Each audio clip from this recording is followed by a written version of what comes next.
episode 7. How are you guys doing tonight? Fantastic. How are you? Quite well. I'm doing good. Pretty good. I am fine. I'm looking forward to a wonderful night of camping in the great outdoors with your steam trolley. I am so happy that we decided to give you guys a steam trolley. As I said last time, I am completely here for it. I fully support the goddamn steam trolley. Oh. And I can't wait I think there's going to be a monkey's paw effect with this thing. I feel like eventually it's going to become this like albatross around your neck. Like, oh my God, why do we have this steam trolley? We have a nice little icon. We have a little trolley icon. Yes, I made a little icon, you know. I don't want to get too fourth wall breaking, but we did spend like 10 minutes talking about the size of the icon of the steam trolley that goes on the map. So yeah, well, it was a good good discussion, and it was good we did it.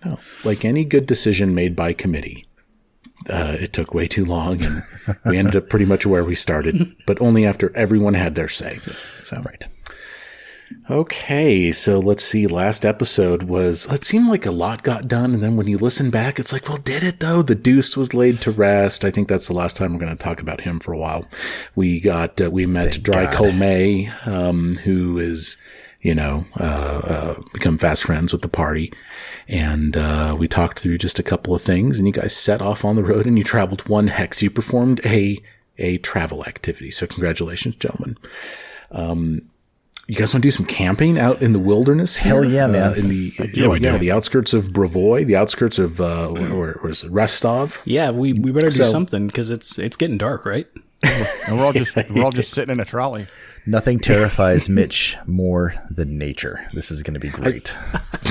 I'm sitting here thinking to myself that the trolley probably doesn't have headlights. Nope. So when it gets dark, it's like, well, we better stop. Okay. So we spent a little time off the air looking at the camping rules, and I am pleased to inform our listeners that camping takes place in 5 stages. That's right, 5 stages. And so I thought I would just take you guys through it real quick so that we all know what we're doing before we do it. And as a spoiler, I think a lot of this is going to rest on Bashk. So Bashk, you're taking 3 humans out into the wilderness and taking care of them. What do you think about that? I'm just gonna do my best, and they're gonna learn to enjoy a Ruxy cuisine at some point, and we're all gonna bond and get really close. Well, good. So the first step is to prepare the campsite. In order to locate a safe place to set up a campsite while exploring the stolen lands, the players must perform the Prepare the Campsite Exploration activity. While one player performs this activities, the other can do some other things too, identify alchemy, identify magic, repair gear, treat wounds, things like that. Not a lot relevant for you guys to do now, while I guess Bashk just bangs around in the dark looking for a place for everybody to sleep. Can we aid him in that? I think so. Yes, you can. Provide aid? You can also, you can. Okay, cool. The next step is going to be to do camping activities. Now, this is sort of this is going to vary time to time. You guys got a late start, as you'll recall, so you're only really going to have, I think, like 4 hours after the campsite is identified, which should give you enough time to perform 2 camping activities or 1 camping activity that might last more than 2 hours. Camping activities, I think, can include things like crafting or cooking food or securing the campsite, things like that. I think you guys have some thoughts about what you're going to be doing, so I won't spoil that now. If anybody cooked, then step 3 will be eating. If nobody cooked, then you guys can just eat your rations and stuff. So again, this is something that's easy for us to hand wave if that's what we want to do. Step 4, you rest, and the resting sort of will happen depending, the length of the time of the rest will vary depending on how many people you have. You have a party of 8 right now, which again, I don't know how you guys talked me into that, or maybe I talked myself into it, but you got 8 people in this little caravan. 4. And then of course the 5th step is after you wake up in the morning, you have to do your daily preparations. That's when you prepare your spells and things like that. So, that all having been said, I think I might turn it over to you fellas. Take me through the camping. Oh, and finally, I forgot to mention this. The more camping activities you perform, the longer you do camping activities during step 2. the greater the chance that I will roll a random encounter. So keep that in mind. The more activity you guys engage in, the more, the greater the chance someone's going to come across. And a random encounter might be hostile, might not be. So you never know. Fellas, let's go camping. Go for it. Yeah. So, Bash is going to try to prepare a campsite and find a safe and secure location to make camp. You mentioned that aid could be rolled. Does somebody want to roll aid, and how would they do that? I will roll aid. What are you rolling for that? Survival? Okay. I'm so fucking excited. Sorry, it's an 11 on the dice with a +4 modifier. It's 15. Oh. 15. You aid. So you're walking around out there with Bashk. All right, Donnie. Shit. I don't want to put too much pressure on you, but this is the most important. This is the role that everyone's going to remember you for. Yeah. Right now. Yeah. It's a natural one. Oh my God. Oh, Yeah. no. That just happened. Yeah. I have a +8 because of the cloak, so it is still a 9. But I got a +2. So 11. Dry total? Coal May. So where are we at? How much? 11. 11. 11 total. Yeah. Well, let me just check the zone DC. Can you crit fail that though? Like if that one absolutely is not an automatic crit fail? And no, I think on these you don't automatically fail. Yeah, right. 1 is not an automatic crit fail. Okay. So it just depends on the zone DC. Okay. That is what we call a failure. So Okay. So Bashk has failed his first campsite. Bashk, take me through what the failure looks like on your part. Yeah. So the campsite, technically we can all sleep here. It's gonna be really. It's like we're all gonna. There's gonna be rocks underneath where we're sleeping. There's probably quite a few bugs that are kind of floating around, and we're not really gonna get much rest. And any activities that, from a mechanical standpoint, any activities that require checks will take a -2 penalty. So, sorry about that. Do you know what you're doing? I've done this before, but it's usually just me and Dundee. So, all these extra people just kind of distracted me. Yeah, just throwing that out. Well, I know you're used to. I think Sirio's used to a nice, comfy feather pillow and bed and we'll see what happens. Feet. Yeah, he's going to be sleeping with rocks under his tuchus. My goodness. It's a fantastic All start. right. That's amazing. There we go. Well, I guess while that's going on, I'm gonna Sirio will assist Mitch in securing the steam trolley so it doesn't roll away while we sleep. Yeah. Sure. Yeah, so you guys get, Throw some plenty rocks of in the rocks. wheels. Yep. Plenty of rocks all over this craggy, rocky area. We'll just fast forward to the next morning. When you wake up, you'll see that if you just gone another 30 feet, there was a turnoff, a rest stop that you guys could have. Yeah.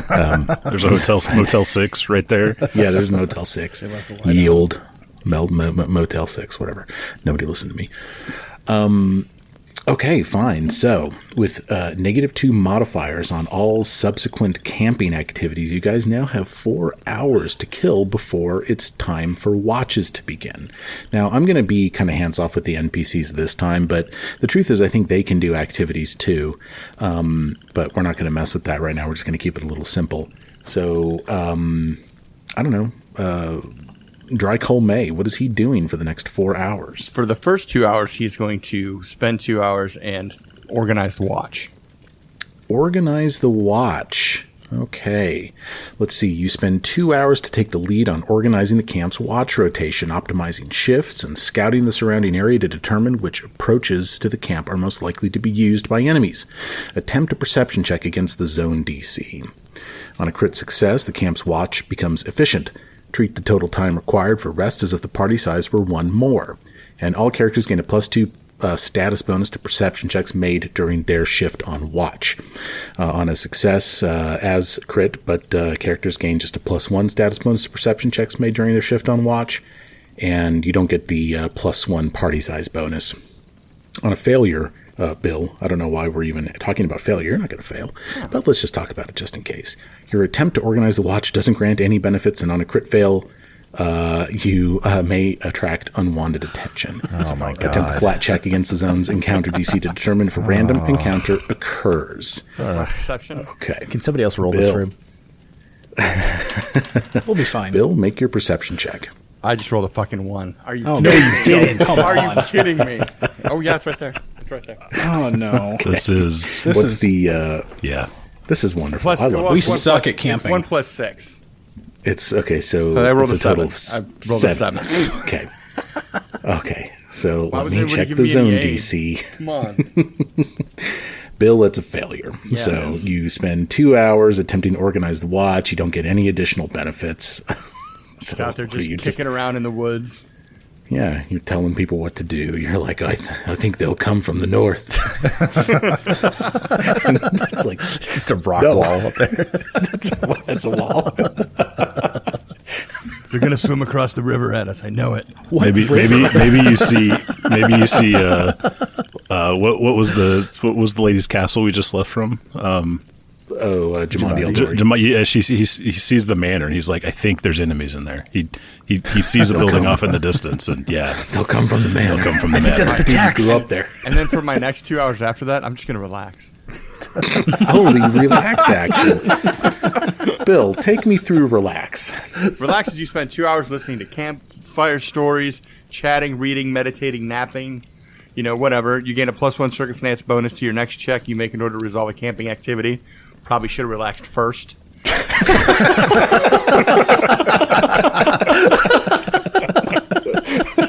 Boy, Yeah. That's amazing. A character that's suffering a status penalty from a critical failure on a tell story campfire activity removes that penalty after spending an hour relaxing. so essentially, you walked around, dry walked around, and was trying to get everybody together. Couldn't do it. It was like, fuck it. I'm going to go play video games now for 2 hours. Y'all do whatever. I'll be over here with my owl. All right. If you guys need me, just yell. You and Hoot. Me and Hoot. As you're relaxing, you turn around to look at Hoot, and you see that he's beginning to approach the open mouth of Dundee. No. He's kind of getting closer. Yeah, he is. Yeah, he is. It's be like, I don't know, Hoot. it's weird. Get over here. Hoot, get in that tree. He's like, you guys like I guess that's more of a pigeon, isn't it? Yeah, Pigeon. I think that should be. Sorry. I think that should be Hoot though. I think he's half pigeon or Yeah, something. maybe he sounds like a pigeon. Part pigeon. Why is that funny? It shouldn't be, but yeah, Kinda he's part crossbreed. pigeon. Okay, Oh, so my you're goodness. mutant owl. Okay. Dry colme, everybody. Yay. Amazing. Okay. Donnie Cool. and I are just setting this camp up for success. Oh, yeah.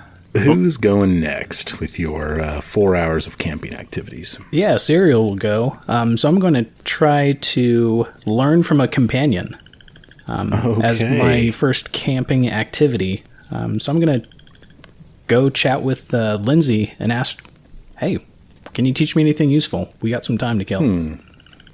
And let's see, I'm looking at this activity here. All of the companions in this book are presented with specialized camping activities normally. In order for a player to be able to attempt one of these specialized activities, that companion must be present in the camp as well. But that companion, But this activity allows the companion to attempt to teach the party how to perform the activity on their own. You spend 2 hours with the companion when you attempt to learn from them, and then you attempt a DC 20 perception check. On a success, you make progress learning the special activity, but you require one more day. And it's easier to learn from that companion again next time. On a crit success, you learn the special activity. On a failure, you don't learn anything. And on a crit fail, you fail to learn from the companion who grows frustrated with you. No further attempts to learn from this companion can be attempted during this camping session. Let me go ahead and pull up Lindsay's special activity. I have no idea what it is. Way to put Mike on the spot. I appreciate it. It's probably play loot. Strum loot. When camping with Lindsay, she can attempt to help others do better by boosting confidence in their camp duties. So again, she's She's a cheerleader. Wow. She's a cheerleader, and it might have been good to do this before Dry Colme did his thing. Okay, so this is the bolster confidence action. Lindsay's enthusiasm inspires everyone around her. Checks on all other camping activities while Lindsay does so gains a +1 circumstance bonus. If Lindsay is a master in performance, this becomes a +2 circumstance bonus. So this is what she's going to teach you how to do. Teach you how to encourage others. So let's get that DC 20 perception check. as you watch Lindsay do her thing. Yeah, I'm going to watch this demonstration and try to pick up on some of the stuff she's doing. We'll see if that happens. 9 plus 6, so 15. Let's see. -2. So it is a failure. You failed to learn anything from the companion right now, but if you want to take another 2 hours and go again, you can do it. I'm not too interested in this special activity, so I'm going to go over, hang out with Dry, and rest with him. We're just going to chill by the fire. Some relaxation. Yep, I'm going to recount. We're just going to chat, tell him about our night in the east and west wing while he was out dealing with cutthroats outside in the rain. Interesting. Yeah. Okay. Cool. And this might be where you solidify sort of this knowledge that that Etten was really looking out for gnomes, not to hurt them or something. Okay, well, gosh, who's next? I think I'm the last to go here. This is just kind of comical. So I'm picturing Mitchell's probably still perched up on the trolley watching Bashk just fumble around this campsite. I mean, Mitchell is not much of a camper anyway, so he doesn't really know what he's doing wrong, but gets off and he's going to do some crafting. Grabs the bag of bones that Bashk gave him, kind of starts spreading them out. And he's just like swatting flies constantly. Like the ground's uneven, so his work table's shit's falling off all the time. So I'll do all 4 hours. I'll do crafting. Yeah, and as you're rolling that, I'll tell. This is what Brad and I worked out. Normally, crafting has its own kind of rule system. It takes 8 hours to do 1 day of crafting, and normally it takes 4 days of crafting to make an item. But here we have Brad with only 4 hours with which to craft. And so what we've decided to do, and I don't know if this is in the rules, and frankly, I don't care. We're just going to start tracking crafting by the hour for him. So if this is a success, he'll get 4 hours of crafting. And further, I think I'm only going to have him rolling once every 8 hours, or one. I think once every 4 hours. I think we decided to. Actually, the way that it might work the best, Brad, is that once you've accumulated 4 days worth of crafting, I think at that point it might be appropriate to roll the crafting check, because that's how it normally works in downtime. So I don't know let's do it this way. This roll that you just did, we'll record that result. Okay. Well, actually, you know what? Just write it down and you can tell me later. But once you've accumulated enough time, then we can decide whether you've successfully made that hour. So is this roll going to be the deciding, like after 4 days, this roll? Was it good? Natural 20. It'd be good on a normal campsite, but with that -2, it's a fail. Oh, interesting. Interesting. Well, you're not. You know what? The truth is that.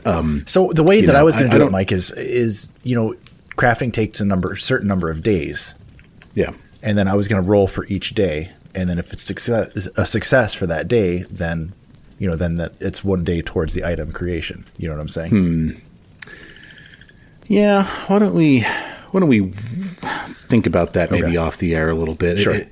Because I have to, let me think on it a little bit. But what I will tell you is that, look, you're not going to fail the campsite every day. This is just one failed campsite across many that you're going to be crafting on. So my suspicion is after 4 accumulated days of crafting, you're going to successfully make the bone armor or whatever. But I can just kind of picture this is just like everything's horseshit. Like there's bugs everywhere. Everything's uneven. Yeah. It's just not a productive day. So not a lot of work gets done. Yeah. And he's watching this millennial run around and boss everyone around and just go sit on a rock and look at his eye rock or something. Oh my God. Bashk, you have failed to put the campsite together in a great way, but you do have 4 hours now. What do you do? Well, my next thing was I was going to try to cook a basic meal and see how bad we could screw that up. Well, okay. Yep. So we're gonna spend 2 hours preparing a meal. So essentially, we're gonna spend 2 basic ingredients per serving we wish. I'm gonna make enough servings for, I guess, for everyone. So we've got 12 total, 8 right? people. Oh, eight, and a crocodile and an owl. Well, I think the crocodile and owl can probably feed themselves. I think they'll be good. I don't know anything about owls. I think they typically find things in the wild to eat. I don't think they require prepared meals to live in the wild. Feeders out there. Everything I know about owls I got from The Secret of Nim. But haven't seen that one. Okay. So there's going to be a DC 22 survival check, which at a -2 penalty, I'm sure I'll pass just fine. And that'll determine the effectiveness of the meal. So if it's a crit success, I prepare a delicious meal, and a character recovers hit points equal to their Constitution modifier, multiplied by twice their level when doing the rest. Plus +1 status bonus to all saving throws until daily preparations are completed, or they begin adventuring. On a success, you get +1 status to all saving throws until daily prep is completed. Failure, the meal fills your belly but has no other effects. And if it's a crit failure, your meal wreaks havoc on digestion and you become sickened. So yeah. Wow. So stakes are a little high here. Yeah, So I believe you'll know what the success of my roll is before we choose to eat. Is that right? I think not. I think you roll after people have chosen to eat, if I understand this correctly. Yeah, because now we're getting into step 3. Your camping activity is to cook the basic meal, but I think step 3 is the eating step. If anyone performed the cook basic meal or cook special meal camping activity, those servings are available. After all characters have selected their meals, those performing the cook meal activities roll their checks. Yeah. Okay. So I'm going to spend 2 hours cooking, and then you guys. Okay. Would this be your second 2 hours though? Do you want to use your first 2 hours for anything else? I'd relax for 2 hours. I would relax. Get that bonus. I'm going to relax for 2 hours first, and then cook. Gotcha. Hey, all right. We're learning how to camp, guys. All right. So you get your +1 circumstance bonus. That equates with a DC 21 survival check now, I believe, right? Well, no, with the -2 penalty that I took for the poor preparations of the campsite, that would have made it a 24. So now we're down to a 23. I see. Yeah. Right. Okay. Wow. Well, I wish you luck, Donnie. Yeah, me too. But are you guys going to eat my meal, or are you going to choose to eat something else? Step 3, eating. I'll eat it. I've never tried food from lizard folk. Harim's eating, Lindsay's eating, Amiri's eating, Valerie's eating. Mitchell is not eating that. I'm going to stick to my rations. You're going to stick to your rations? Wow, that looks fucking weird, dude. Wow.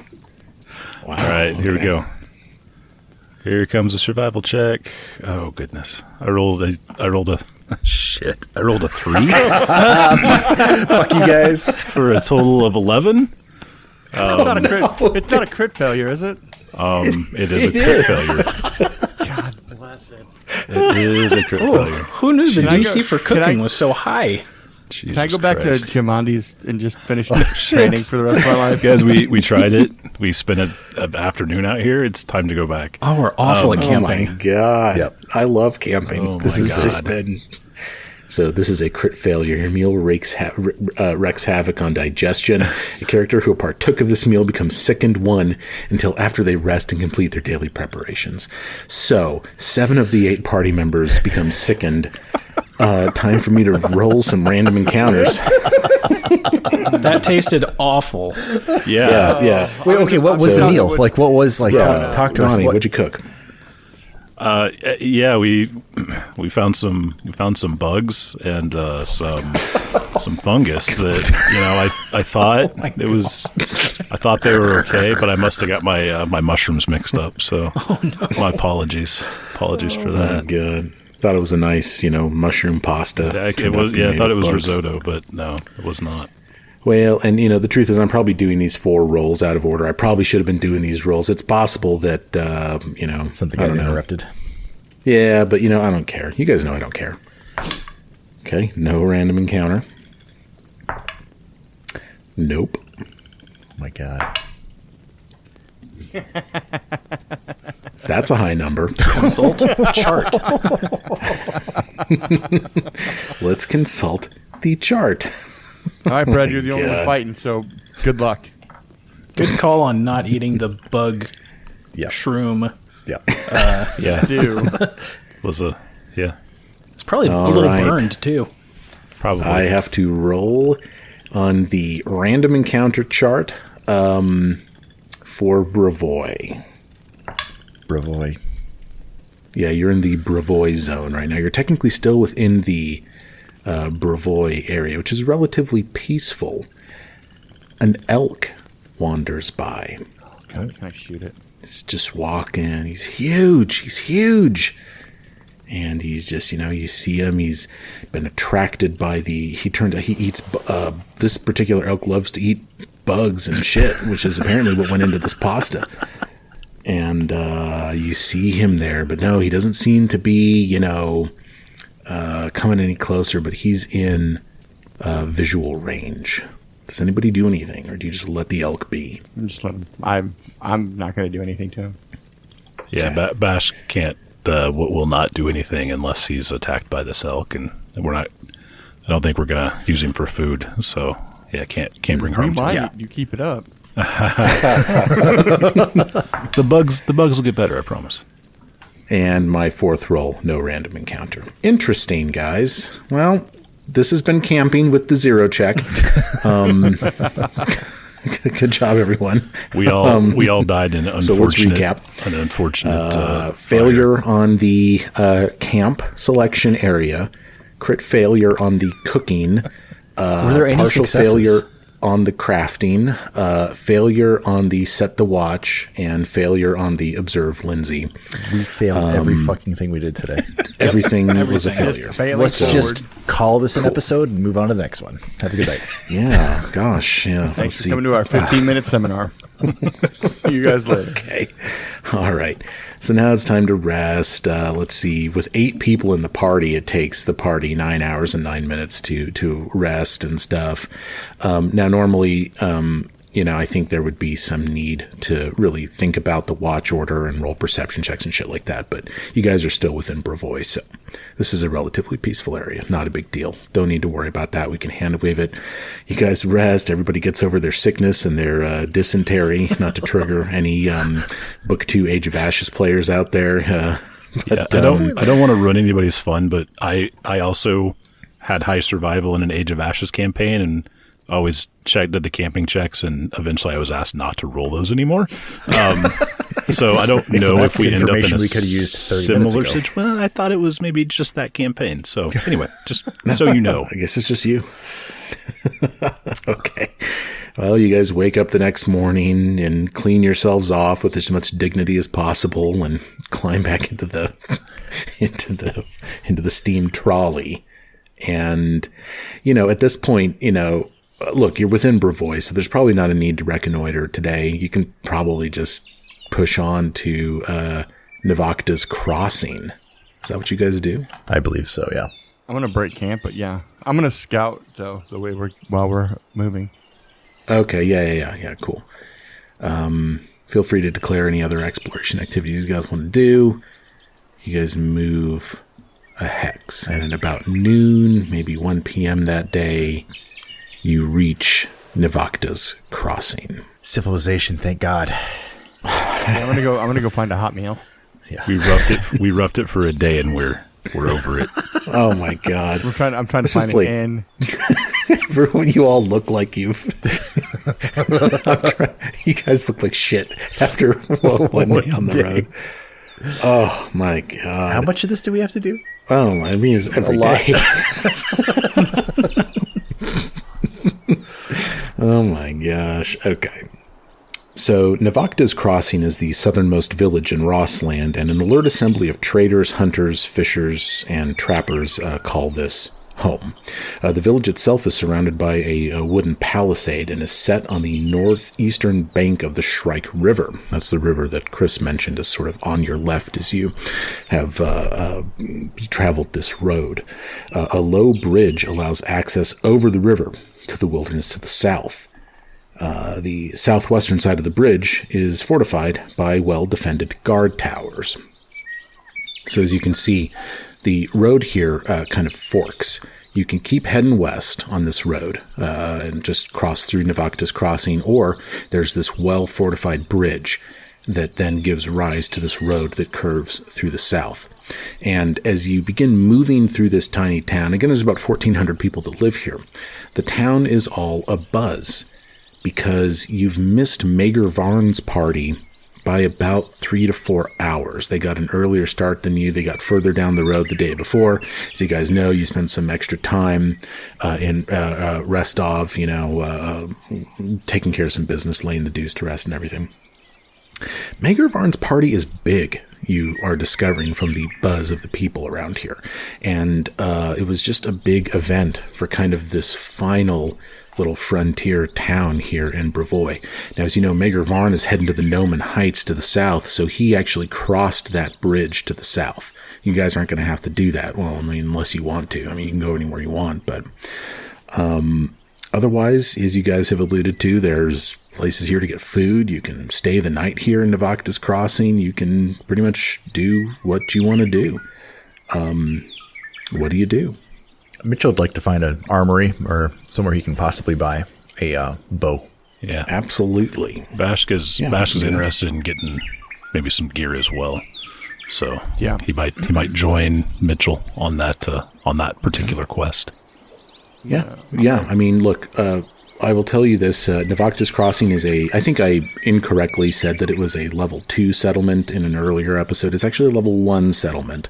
So any piece of gear that is level 1 or lower, you can buy. I'm just going to grab some healing pots. Yeah, I was actually going to buy the hand wraps mighty blows, but it's a level 2, so I'll wait until we hit a different settlement for that. Oh, bummer time. Yeah. Let's see. That's right. I just said bummer time. Yep. Yeah, I was going to question that, but I just let it go. Heard it. Well, they're level 3. Can I buy them? They're level 3. No, not yet. Yeah, you can't. Mitch finds a nice composite longbow that he's going to purchase. Wonderful. With arrows, of course. Of course. Hey, Bill, check elixirs of life from the alchemical items. Those might be level 1. The minor healing potions are level 1.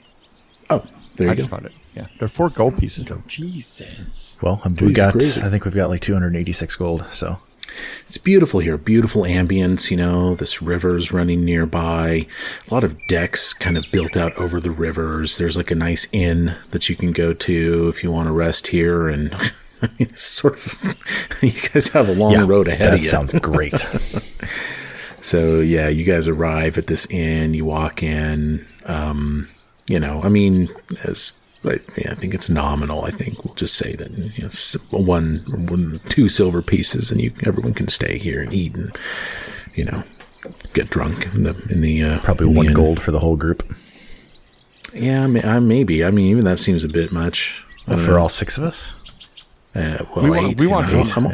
We want some luxury if we can get it. You want the cush? You want the cush room? It's going to be a rough couple. Is there a cook at this inn that may have recipes that we can learn from? Yeah, there's a cook. Yeah, sure. His name is Wolf.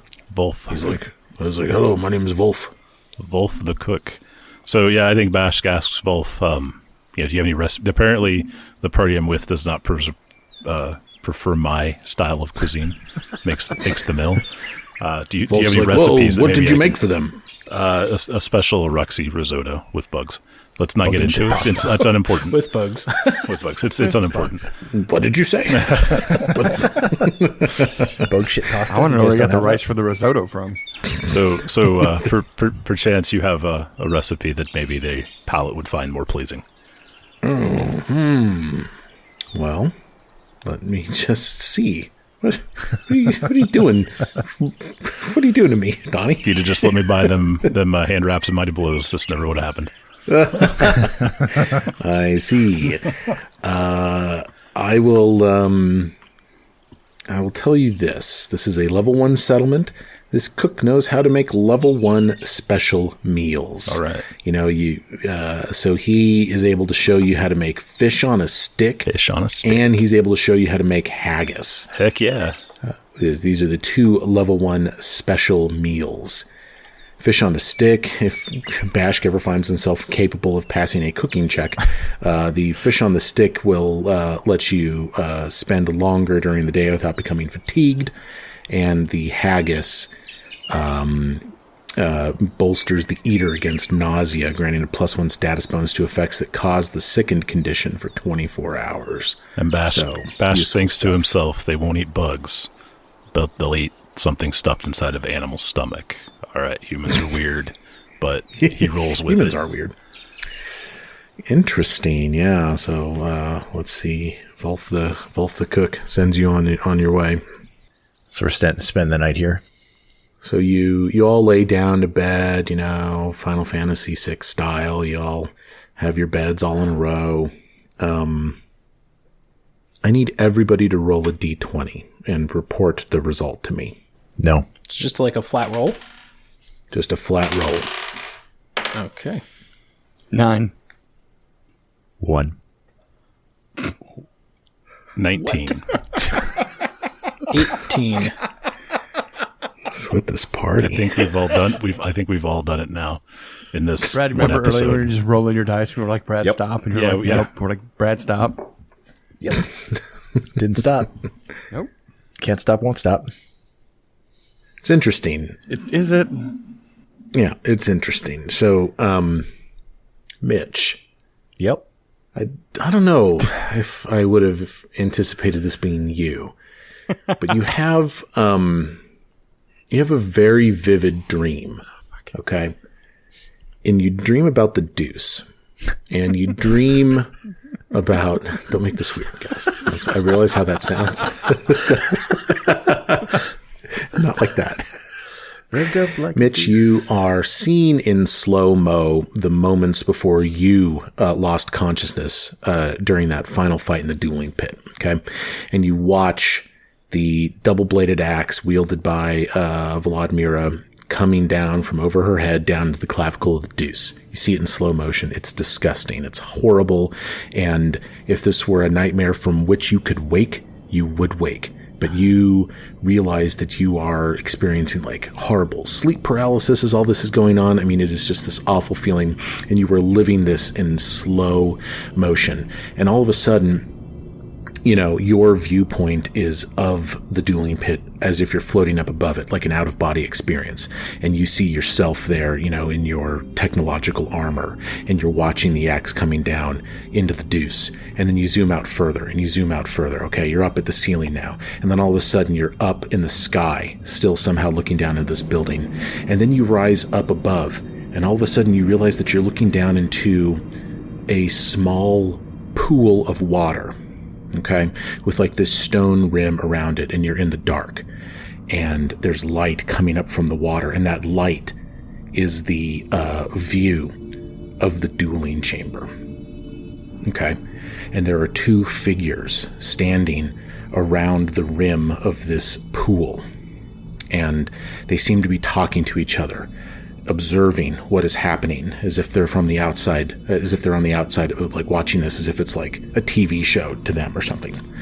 And the axe is heading down toward the deuce, and it stops right above the deuce's shoulder, and the playback, so to speak, pauses. And the two figures look at each other. One figure is shrouded in blue light. The other figure is shrouded in this orangish reddish light.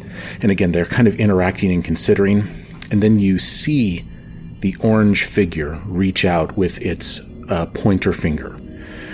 And the pointer finger reaches down into the pool of water and down into this like diorama almost of these small figures having this fight in the dueling pit.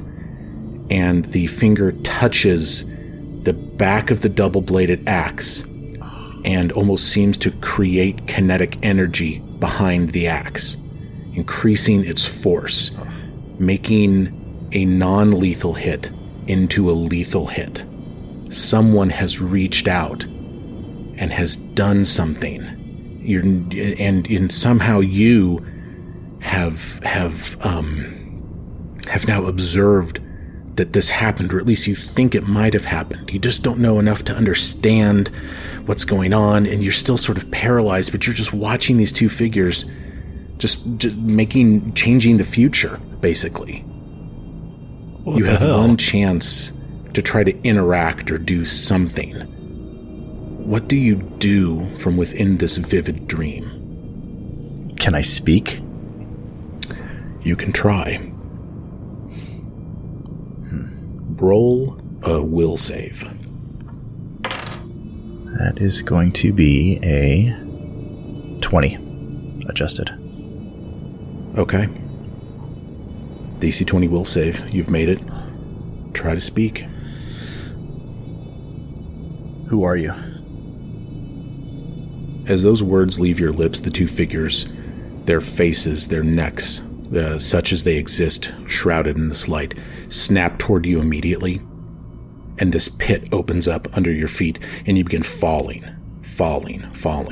into blackness. Holy shit. You know, your stomach is lurched up into your torso, and it's the most uncomfortable, surreal feeling, you know, that you've ever experienced, as you just are falling into blackness, and you fall back down into your bed, and you snap awake in the dark. You're back in Nivakta's crossing. What the fuck? Maybe it was something you ate. He didn't eat it, though. I didn't eat that. I know. We didn't have the dreams, though, did we? Maybe it was something you ate. Middle of the night right now? Yeah. We'll say it's 1 a.m. Okay. It was a dream, but like it felt real. Like at this moment, is it fading at all? Or is it just... It's not. This memory is staying with you. And, you know, I mean, look, you know that there are elevated beings, gods, deities in this world. I mean, I think I've proven that I don't know anything about them, though. Like that's not true. This is like, that's true. This makes us all the more interesting. Right. Like this is effed up. Like this is not. Yeah. Maybe you know something now. I mean, that was crazy. So I want to talk actually. So when Mitch gets into this stuff, like he's educated, so he knows when he runs across something that he doesn't understand to find an expert. So he wants to either talk to Harim or I don't know who else would have like any religious guidance. Like Harim, kind of not really, because he annoys the shit out of Mitch. But are there any? I don't know. Are there any clerics in the crossing? Like besides Harim, is there any kind of church? Because I'm assuming I'm not going to be able to fall back asleep after this. Which so there is. You saw a church in Nivakta's crossing, you know, up the road a little bit. So you could go there, or Harim is snoring a couple beds down from you. Yeah. Is there any chance? Can I go back to sleep, or is it? I don't know. Like I'm trying to I think I'm going to sleep on it. If you think Mitch can sleep after this, then I don't like. I think he wants to see if it's a dream, if it's going to fade. I don't know. I think he'll probably. No, he's not going to be able to sleep. So yeah, he's going to get up and try to quietly wake up Harim. Okay, and he does. He wakes up. Whoa. Right. Mitchell. Sorry, Mitchell. What's going on? So keeping my voice down. Hey, just kind of explains it to him. Which does sound like he can kind of do that quite vividly. Sure. Yeah, you take him through what you experienced. Harim is going to make a religion check to see if he can maybe identify any magic that has happened, anything like that. And this is what he tells you. Harim goes, "It's surprising, but not impossible. You were very, very close to this moment where that elf lost his life, and if there was some supernatural force at work, maybe some of that rubbed off on you. Some connection was forged. Expect these dreams to recur." Great. That's some warm fuzzies. Great. Yeah, it is. Does he recognize? Like, can he put names or any, like a figure in blue light and a figure in red light? No.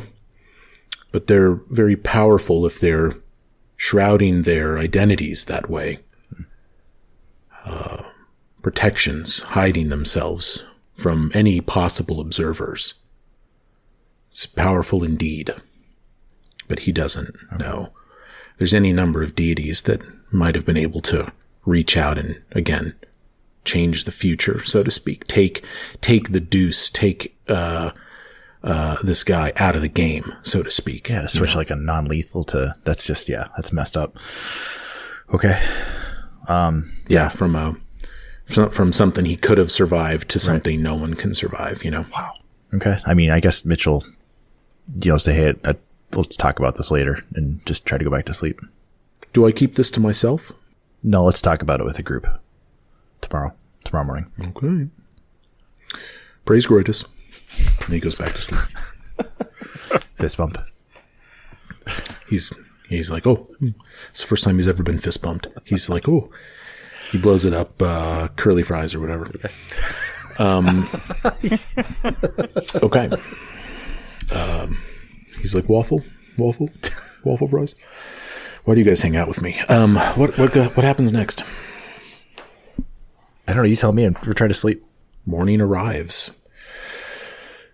You wake up. Nivakta's crossing still there. Everyone's fine, and no one else seems any the wiser. Everyone else seems fine, man. It's just you.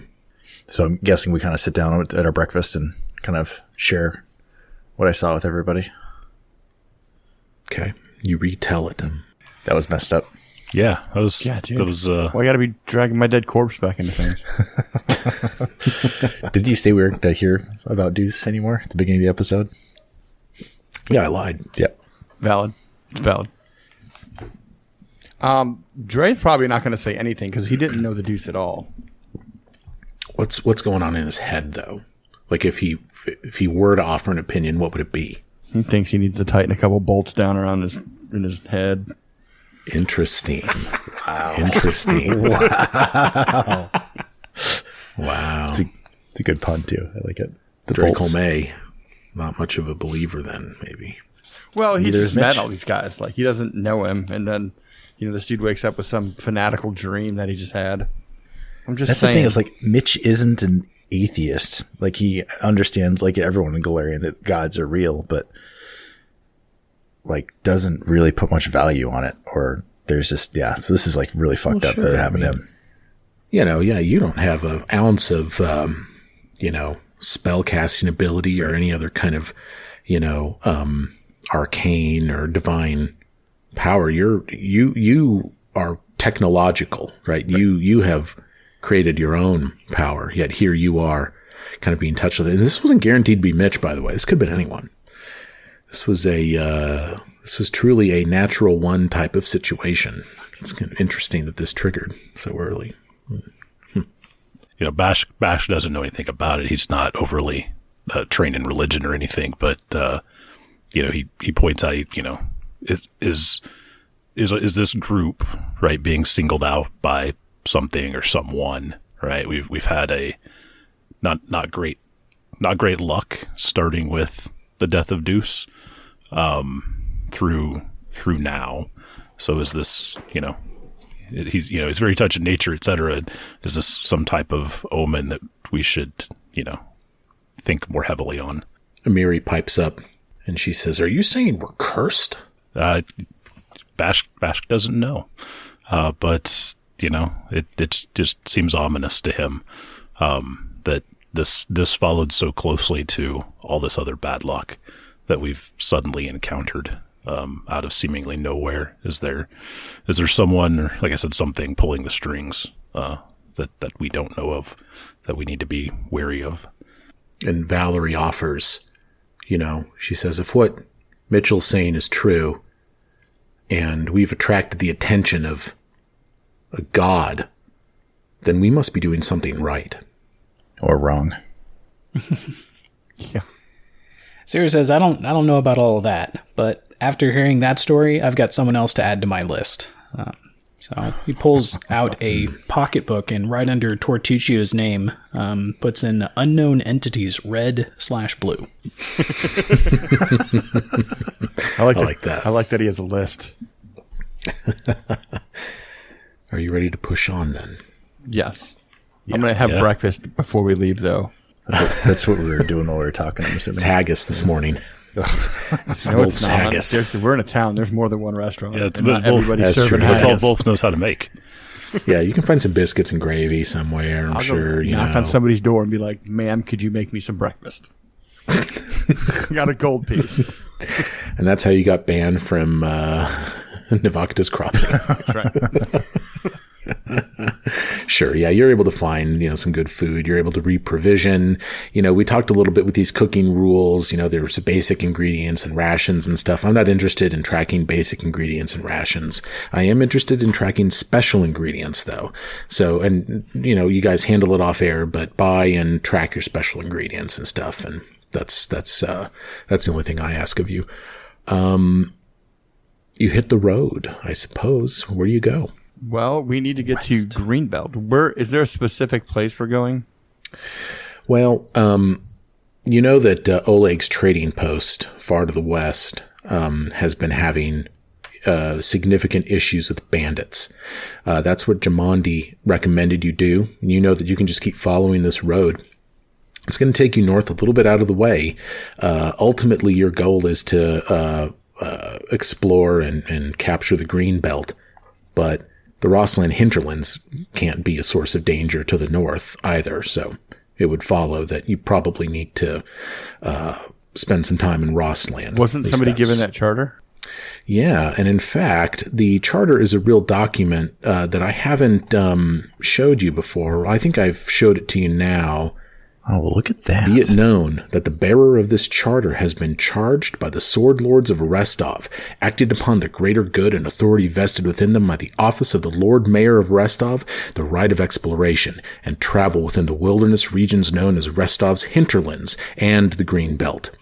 Exploration should be limited to an area west and south of Oleg's trading post, no further than the banks of the Shrike and Skunk rivers. The carrier of this charter should strive against banditry and other unlawful behavior to be encountered. The punishment for unrepentant banditry remains and has always been execution by sword or rope.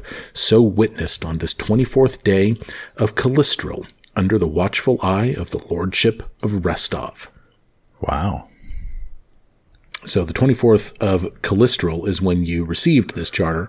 I suppose it's now the 26th of Callistril. Sweet. Do we have this posted on the side of the carriage? Sounds like you do, yeah. I like that. It's like a window you walk sticker, out and it's just in the front. You walk out, it's gone now. It's been stolen. Shit. Do any of us know anything about Oleg's trading post? Is there something we can roll? Is there any information? Society. How about a 3? Yeah, you know all about it. Yeah, I'm rolling awesome. It's a high society. 25. There you go. 25? Yep. Yeah, 18 man. on the die. You've heard of Oleg's trading post. You know that Oleg and his wife Svetlana a few years ago accepted an offer to leave a large city in Brovoy and move out into the Rossland hinterlands. You know that Oleg's trading post is formerly a fort that has been converted into a little tiny piece of civilization out in the wilderness. You know that you can go there, you can sleep, you can eat. You know that Oleg can help you reprovision as well. And you know that Oleg and Svetlana have had nothing but trouble since they took over this fort. It is no surprise to you at all, and it probably was no surprise to you at all, that Jamandi recommended you start at Oleg. It'd be a great place to have a base of operations in the hinterlands. And if you guys are looking for bandits, they'll come to Oleg's trading post. They'll just come to you, so to speak. Well, I'll definitely let the rest of the group know that. I think that's kind of part and part with our mission is to tame the banditry in the area. So yeah, so rather than kind of curving south and following the river into the green belt, we'll kind of follow the road up north a little bit toward Oleg's trading post, deal with whatever, and then go south into the green belt. I agree. All right. Now, let's see. 1, 2, 3, 4, 5, 6, 7 hexes of travel. Oh, God. To get to Oleg's. Now, I guess I have some questions for you guys. Obviously, we're not going to camp every night and bog down everything, but, are you interested in traveling straight to Oleg's, or do you want to begin reconnoitering the hinterlands as you cross into them tomorrow? This is it. Nivakta's Crossing is at the border of Brevoy's territory. Once you go west, you leave Brevoy, and you are in the Stolen Lands. So is our charter specific for Greenbelt, or can we start claiming land? I believe that it is the Hinterlands and Greenbelt. Okay. That probably wasn't clear from what Jumanji told you. Yeah, it's the Hinterlands and Greenbelt. And in fact, that wasn't really reflected in Jumanji's speech, but as I read the charter here, both regions are on it. I say we reconnoiter everything. Yeah, just start claiming it all as we go. Yep. Okay. Absolutely. Sure. Mark our territory. And yeah, okay, very good. So why don't we just hand wave camping for now, and why don't we track the calendar, and we can do some perception checks as you reconnoiter on day 2. Okay. What do you guys think about that? I think it's great that you keep using that word. Yeah, it's awesome. And as far as we'll figure out what to do with the crafting, we'll just keep track of the days that we camp, and then I've got to do ritual crafting that checks. Is something that you'd remain doing. Right. And yeah, so eventually I would imagine before you hit Oleg's, you'll have made that bone armor for... unless I fail again and again and again and again. Yeah. What's his face? Yeah. Bashk. Okay. Let me take a look at reconnoiter here. Or reconnoiter, as the more cultured among us call it.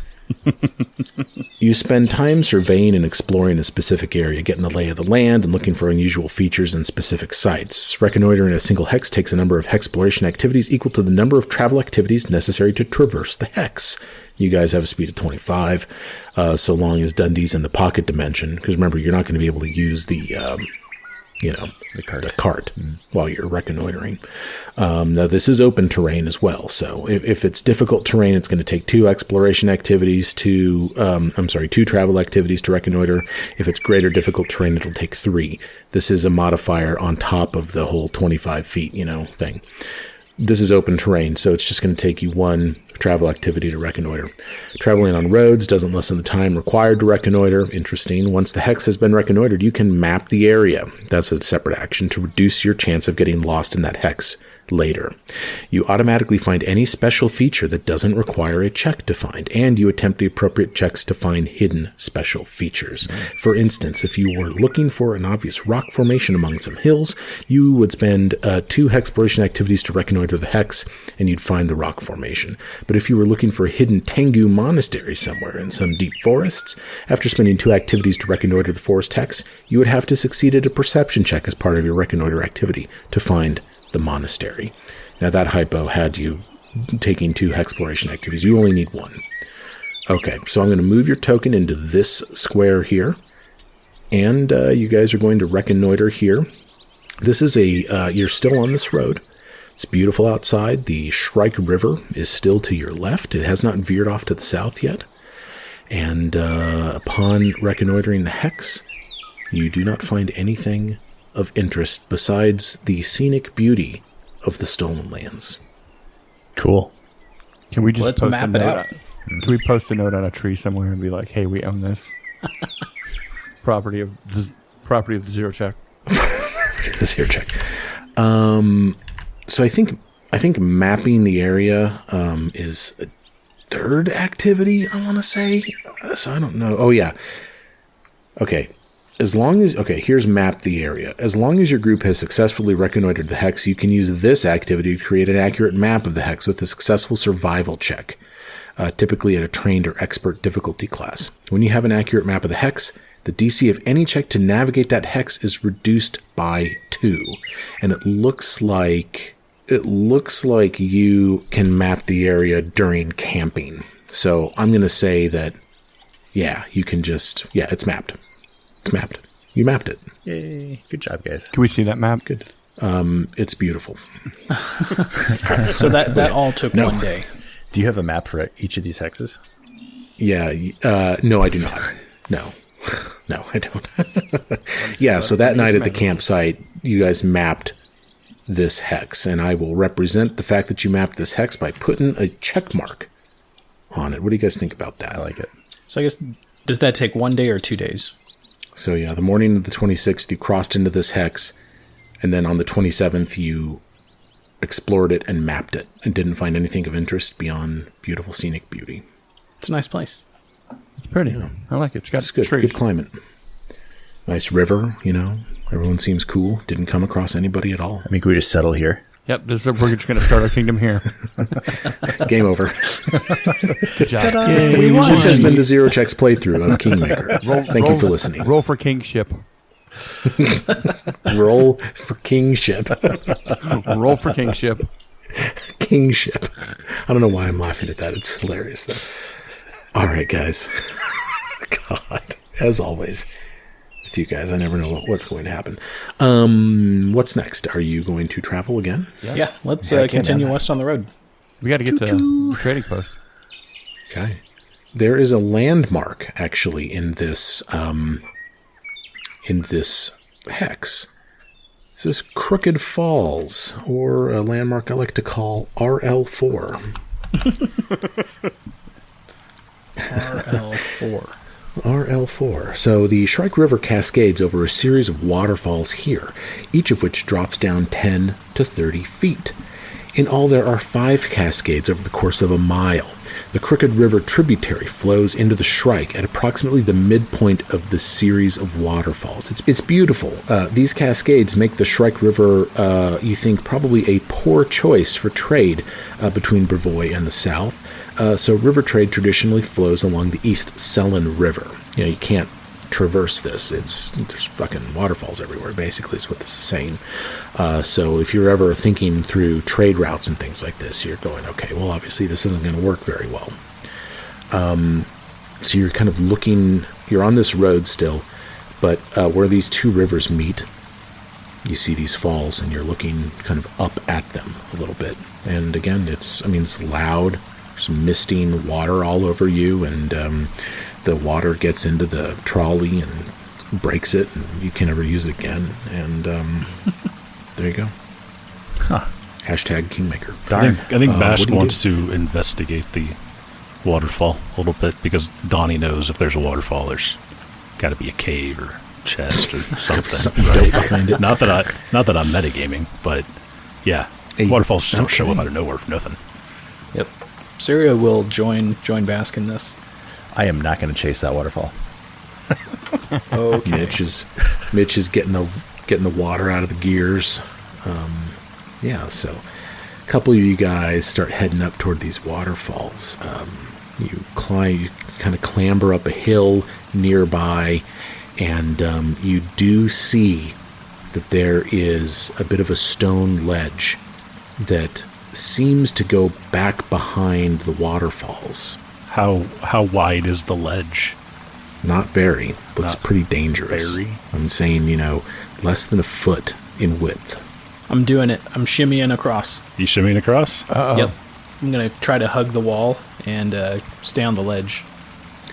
Athletics check, please. Ooh, athletics. Yeah, because you're having to hold on to the walls. You're looking for handhold. Okay, so it's like a climbing thing. Yeah, it's like a climbing thing. Now that you know that, if you don't want to do it, I get it. Yeah, I'm just confusing acrobatics with like balance, just like a normal balance thing, which I'm good at. Right. No, this is. I've got it here in front of me. This requires an athletics check to traverse. Okay. Got a 19 on the die, plus 0. Hey. Holy crap, that was a gamble. Wow. Really? 19. Sirio, I don't know why you did this, but well, I thought I could balance, and then it was like, I can't balance. So then I tried to like grab some handholds, and I guess I found one. If you need somebody who, if in for a penny, is in for a pound, you need look no further than Chris Bergman. Yeah, it's a success, man, and barely. You work yourself underneath this waterfall. You find some appropriate handholds, and Bash was going like, "Oh man, there's probably a cave back there or something. Maybe the erosion of the water or some sort of underground situation." You don't find that, okay, but you do find just enough of an outcropping to where you think that there might be a sort of a campsite back behind here. If you think, if you guys could work on this stone a little bit and make it safer, what you have found is an excellent campsite, relieving Bashk of the duty of having to find one tonight. Cool. And furthermore, it looks like other people have used this before. Yeah, I was about to say, as far as evidence of other people camping here, can I tell how long it's been, or? Not too long, maybe a week or two. Looks like there's some evidence that a fire was lit back here. It had to be small because there's not great ventilation back here, but it does look like there are some things strewn about and just some items and things like that. It's interesting. Does everyone have to make the athletics check to get back in there, though? I think now that Sirio has traversed it, he can let everybody know what needs to happen to get back there. Okay. Do you have an alarm on the trolley? It's going to be parked out in the woods by itself. Woohoo! I'll have Hoot just sit on the hood. Yeah. Hoot. He's like a hood ornament. Yeah. All right. So you guys are all back there now, and you begin rifling through some of the junk that's back here. I mean, like I said, maybe I didn't make this clear enough, but there's a couple items back here. I need everybody to roll a perception check. 23. 11. 10. Got a 10. Draco May, you find a soot-covered satchel that is back here. Blends in really well with the ground. You open it up. There's some, rotten rations and stuff in there. But there's also what looks to be a silver chain with a small medallion on it. The chain is broken. And so you think to yourself, well, someone maybe was intending to fix this or something, and they just never got around to it or something and forgot it back here. You hold it up as the firelight kind of catches the silver tarnished metal, and it kind of cinematically rotates, and the party members all kind of get a chance to look at it.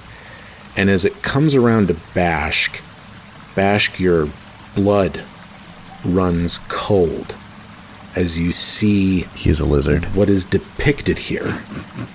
What did you say, Brand? You said he's a lizard. He's a lizard. Oh. I think my blood's always cold, technically. But your blood runs hot. Your blood stays the same, but I don't know what happens to it. Whatever.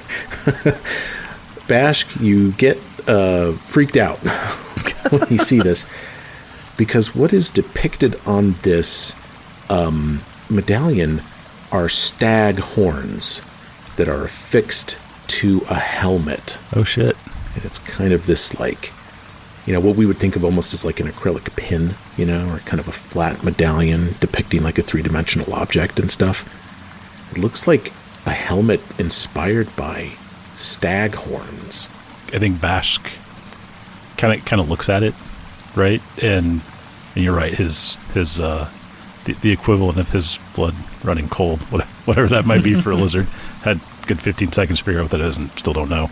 But yeah, he hasn't shared, I don't think, with the group what significance that is. But I think anybody that's watching him sees him take a slightly different tone. Gets a little rigid. Maybe the frill on his neck kind of doesn't stand up, but maybe starts to head that way. You can see a definite change in him as he sees this. And is there any kind of roles that may give more information on this? Is there any writing, any details that maybe closer inspection might reveal? My thinking typically would be society for something like this. Mitch would take a look at it for you as well, if you'd. Yeah, I'm going to roll. Bashk's going to roll a 12 and see if he can decipher anything. But yeah, I think he is going to ask. He looks over to Mitchell and says, "Mitchell, this seems to be crafted. Can you tell anything about this?" No.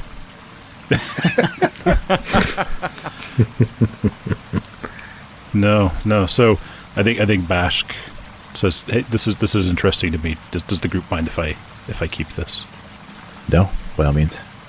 I was going to actually give it to Mitchell and see if he could fix it, put it back together, because I have no idea what it means to you. So yeah, go ahead and take it. Okay, so he'll pocket that in his non-existent clothes that I just realized he doesn't have. Been shirt cocking it for like 3 days now. Shirt cocking it. God, Brad. I always love it. You say shirt cocking it every time, and no one ever hears you, and it is the funniest thing that you say. And so let's all take a moment to acknowledge shirt cocking. Bill's excellent term that he's coined. So Bash, you have this thing. I'm sure you put it somewhere, but is there a connection to your parents' killer? I mean, I don't know. If there is, could be coincidence. Could have nothing to do with it. But yeah, to Bashk internally, he's he realizes it could be a coincidence, but it'd be a mighty strange one if that's the case. Especially while he knows why they've been asked to go to this Oleg's trading post.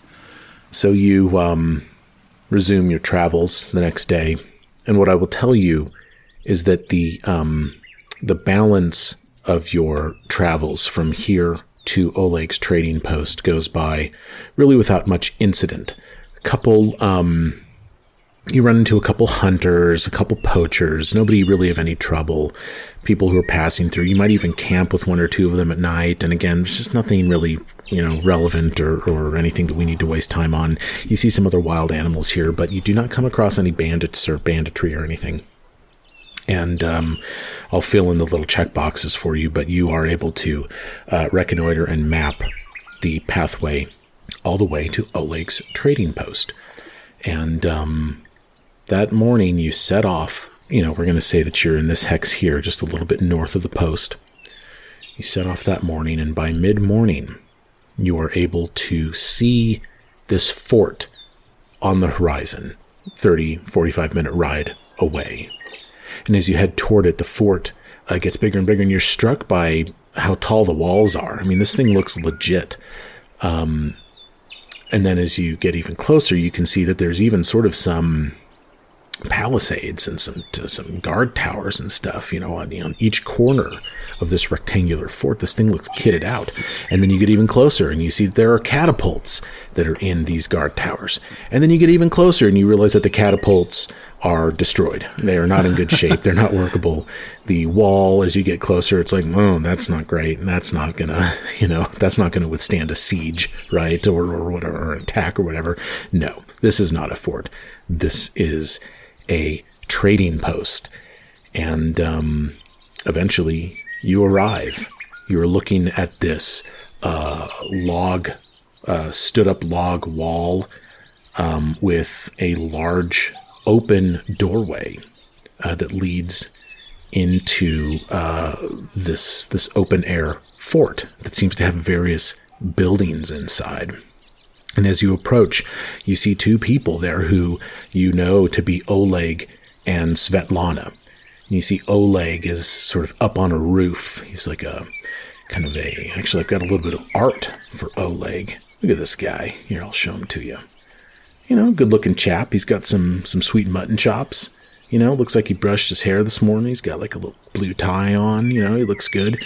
He's very up there. He sees. Yes. Oh, yes. I mean, this guy is, very professional.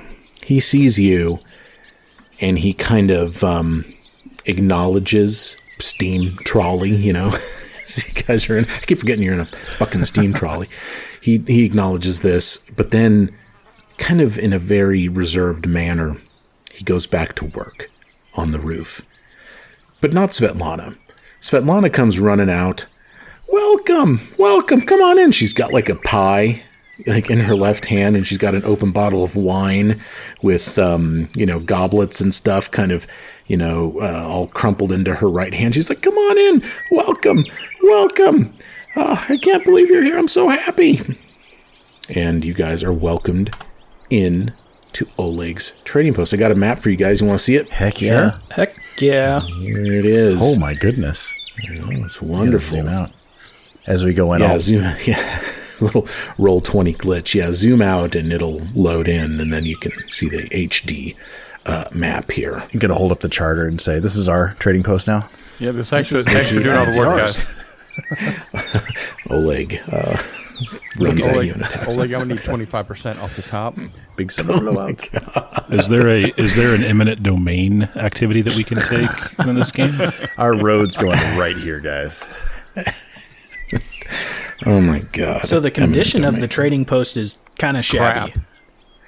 So I will tell you this. The walls and the catapults and stuff that you see depicted on the map, yeah, they've seen better days.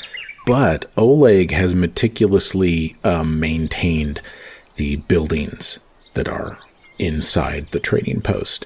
And I mean, you see evidence of that now with him up on this roof.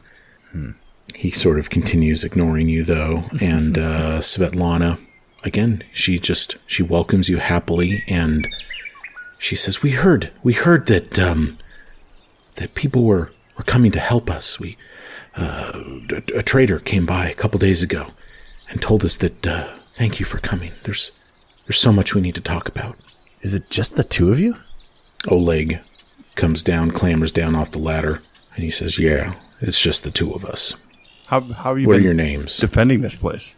Svetlana looks at her husband, and she says, we haven't. Once a month, bandits, they ride in, we think from somewhere south, maybe a day or two ride away. They come in and they take everything. They take our inventory, they take our profits, and they threaten to kill us if we don't give them everything. And Oleg is just dying as his wife just spills the beans because he's got pride, right? And the fact that he's just getting hosed once a month like this is highly embarrassing to him. And, you could see him willing his wife to just please stop talking to these guys, stop telling them this stuff. But she won't, because she fucking knows they need help. Can we go inside yet? Of course, yeah. Do you have control? No. Fuck. I always get really nervous when we have control of the tokens. Hey, I don't see any dashed or dotted lines or anything like that. So I'm gonna go stand next to Oleg and just kind of try and reassure him that, hey, help's here. We have arrived. And Mitch is going to go up and look at these catapults just to see if they can be repaired. Sirio is eyeing the pie and the wine. That's about right.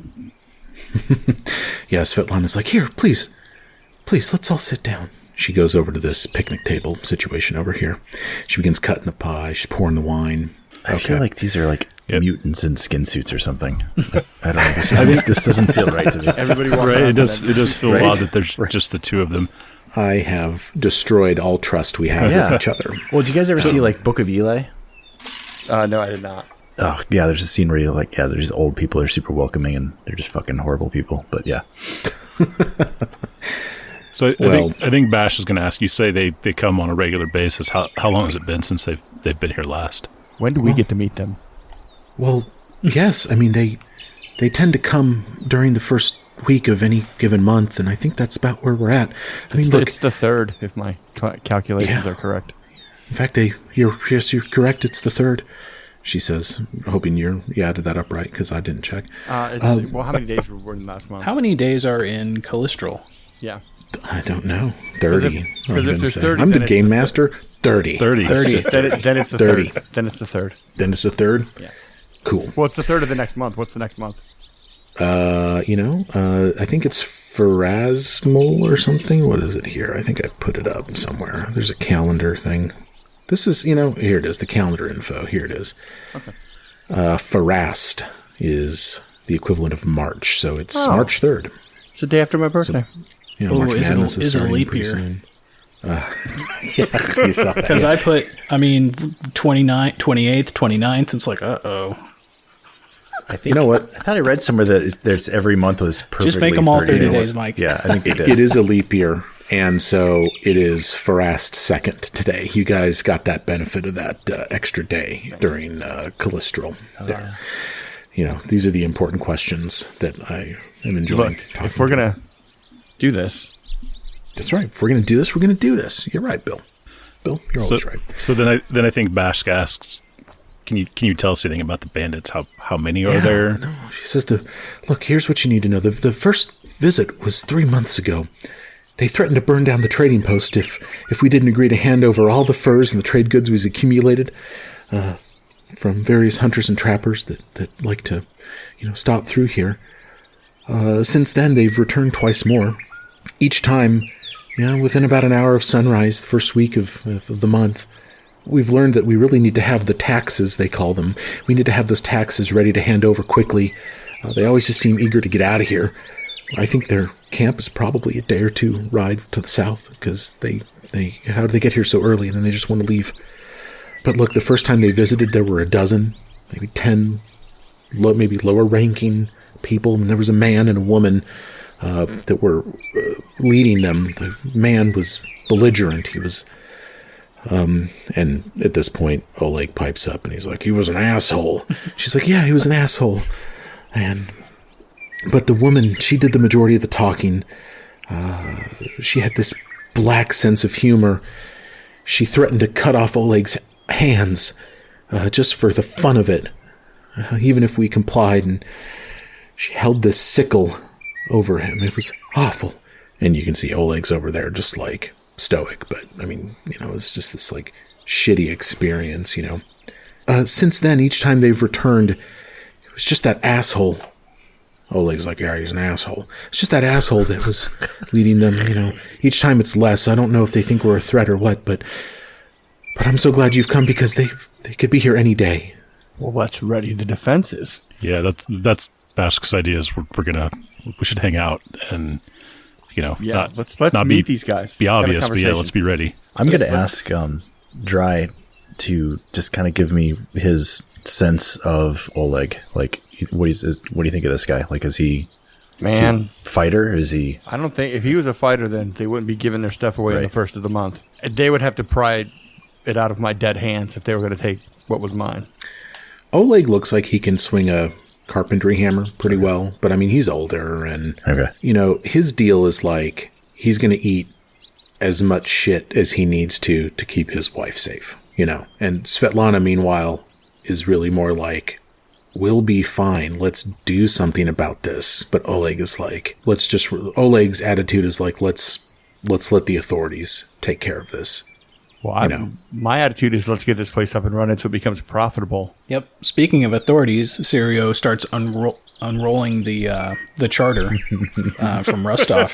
Kind of slams it down on the table right next to the pie, pushes the pie out of the way, and kind of points at the paper, being like, "Hey, we're here to civilize these lands, and I think we'll hang out here a few days to see if they come back for their tribute." And Svetlana's like, "Thank you. You know what they did the first time they came here? And Oleg is like, don't. And she's like, no, we have to be honest with these guys. And Oleg's like, I can't. And he leaves. And Svetlana's like, they took my wedding ring right off my finger. Took it with them. Those fuckers. Ma'am. She's like, I don't care. So can we put our followers to work in here? Hell yeah! Like I say we get them like tighten it up. Like I say we put like one of them or two of them with Mitchell, and have him, like, hey, this is what's broken on these catapults. Let's get you fixing this. Absolutely. Yeah, let's talk about the catapults. It's going to take more than a day to get them up and running. I mean, they could be repaired, but I mean, they're old. I mean, that's just the thing. I mean, Brad, a little bit more about wood than I do, yeah. But my understanding is that this is like you'd need to go out. I would guess the ropes would be replacement, or snapped. The ropes are all fucked up. And if we did get them working again, like the baskets themselves, how big are they? Are they like Dundee size baskets, or yeah, they're the size of a crocodile. Can we launch the crocodile into a crowd of people?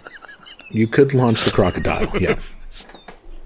And again, but they told you last month. I think it was like 6 bandits. Okay. That came, so it was like 10, then 8, then 6. I hope they send 10 again or 12. So, yeah, I think I'll suggest, like, let's not waste time on these catapults. We should definitely get them working once, but our efforts should be more into taking care of these bandits right now. I'm short term. Yeah, that's why I sent them to you, because I don't know anything about catapults. Actually, Mitch would like to make them look like they're operational. Is there a way to do that? To kind of... Well, if we're not going to fix them, I say we don't advertise that we're here. Yeah, let's let them roll in like... You're the battle tactician. I say we just let them walk in like they think they're going to do whatever they want to do again. Like, we'll be spread out in these buildings with the doors closed, and then we'll let them all gather in the center by like where the fire is, and then we'll just walk out and they'll automatically be surrounded. I like it a lot. But then just have the range GPS in the back. Put the range GPS in the back. Sure. We gotta park the steam trolley back behind the building though. That might be a giveaway. Yep. Yeah. Okay. So Sirio likes this plan, and I'm going to try to convince Oleg. Well, first I ask who handles the handing over the goods when these guys come. Is it both of you, or is it just Oleg? Is it just Svetlana? He goes, it's just me usually. Usually Svetlana's standing more back toward our house over here. I mean, he motions back toward the large house in the northeastern corner of the fort. Meanwhile, I'm usually down here by the door. I'll have everything, tied up for them, and I just hand it over and hope they just fuck off quick. Yeah, I'm going to try to convince him to kind of act as bait, and to lead him to this spot rather than just at the gate or any of that. So you're proposing this, and you catch Svetlana looking at Oleg, and he's looking at her, and she's just like, you see her nod at him, like, do it. This is our best chance. We have 8 fucking people, right, that are here to help. And Oleg turns to Sirio, and he's like, I'll do it. Just tell me what to do. I'm 3 days from retirement. Well, he's gonna die. Oh, that's right. Let's hope nothing bad happens to me. All right. So you spend the evening war planning, hatching this plan, picking out hiding spots, helping Oleg get all of his stuff together. And sure enough, that next morning after you've, rested and, maybe eaten some rations or something, you see 4 horses to the south riding towards the fort. Dun, dun, dun, dun. And we'll resolve this next game. Have a good night, fellas. Ooh. We're stopping now? Oh, come on. Well, we're going to